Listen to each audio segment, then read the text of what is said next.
semuanya, perkenalkan nama saya Imelda Ramadhani dengan NIM 856115369, Prodi PGSD UTBGJ UT Batam semester 2 Universitas Terbuka. Baiklah, di sini saya akan menjelaskan tentang hubungan timbal balik antara filsafat ilmu dan pendidikan. Filsafat ilmu dan pendidikan memiliki keterkaitan yang sangat erat dan saling menguatkan satu sama lain.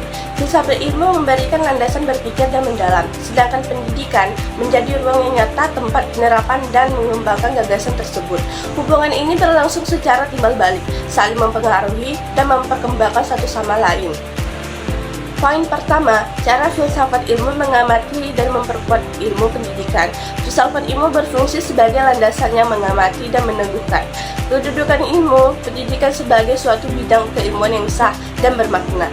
Dari segi keberadaan filsafat ilmu, menjelaskan hakikat ilmu pendidikan, yaitu apa itu pendidikan, untuk apa ia ada, dan kedudukannya. Di antara cabang ilmu, pengetahuan lainnya, hal ini menjadikan ilmu pendidikan tidak sekedar praktik, melainkan dasar yang kokoh sebagai ilmu yang sistematis dan teruji. Poin kedua, secara pendidikan bermakna, memperkuat perkembangan filsafat ilmu. Sebaliknya, pendidikan yang berselenggara secara bermakna dan berlandasan nilai-nilai luhur turut berperan besar dalam memajukan filsafat ilmu. Contohnya, pendidikan menjadi wahana penguji gagasan-gagasan filsafat ilmu melalui pelaksanaan pendidikan konsep-konsep tentang hakikat pengetahuan, cara memperolehnya dan tujuannya, dibuktikan kebenaran serta disempurnakan. Poin ketiga, filsafat ilmu sebagai pisau analisis dalam dunia pendidikan.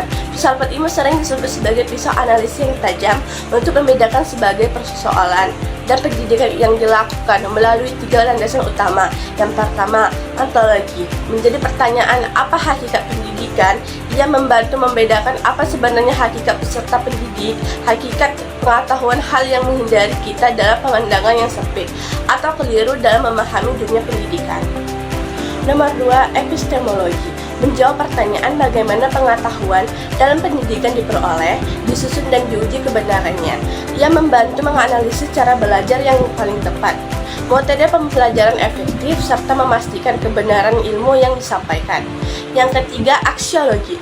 Menjawab pertanyaan untuk apa pendidikan dilaksanakan dan apa manfaatnya. Menjadi alasan analisis untuk menilai apakah kebijakan kurikulum atau mengajar yang diterapkan sudah benar, bermanfaat, dan mengarah pada pembentukan manusia yang seutuhnya.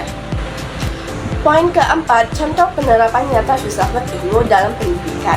Penerapan filsafat ilmu dapat dilihat dalam berbagai aspek praktik pendidikan, contohnya dalam menyusun kurikulum. Berdasarkan pandangan ontologi bahwa peserta didik adalah makhluk yang berkembang, maka kurikulum disusun agar mampu menumbuhkan seluruh potensi dirinya. Berdasarkan aksiologi, kurikulum membuat materi yang tidak hanya ilmiah, tetapi juga mengundang nilai-nilai luhur. Kesimpulan, filsafat ilmu menjadi landasan mengkokohkan kedudukan keilmiahan dan nilai dalam pendidikan.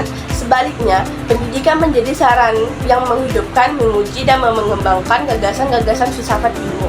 Hubungan keduanya saling melengkapi dan saling menguatkan, sehingga pendidikan dalam perjalanan dengan arah yang jelas, maka terus berkembang ke arah yang lebih baik.